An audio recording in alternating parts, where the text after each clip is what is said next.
Di ko alam kasi guys, magkaminan tayo, min. Eto, magkaminan tayo ah. Gusto ko malaman nyo yung totoo.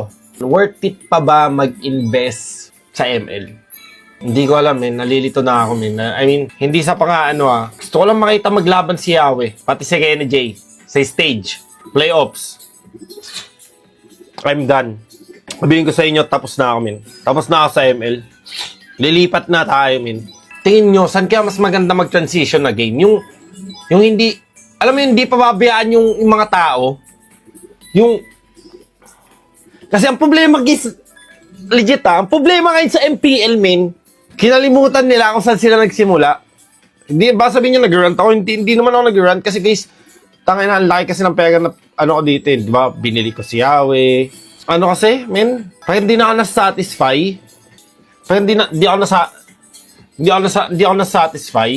Gusto ko mag-train ng ibang game. Bilhin ko na ng account mo. Sige, men! Bilhin mo! Parang di na, as in guys, di na ako natutuwa sa ML, men. Like, di ko alam kung nawala passion o nawala yung sigla. Parang hindi na siya accessible. Yung parang dati pag nag-ML ka, parang tanginaan yung goal mo pag nag-ML, men. Gusto ko maging pro.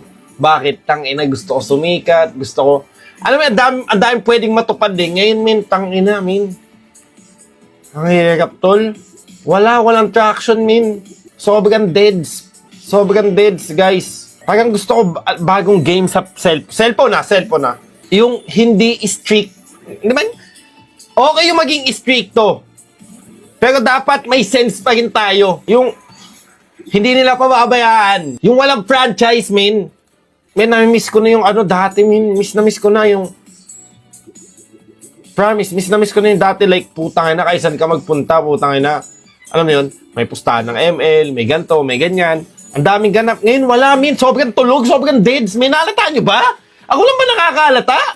Gising, Pilipinas! PUBG? Gusto ko MOBE.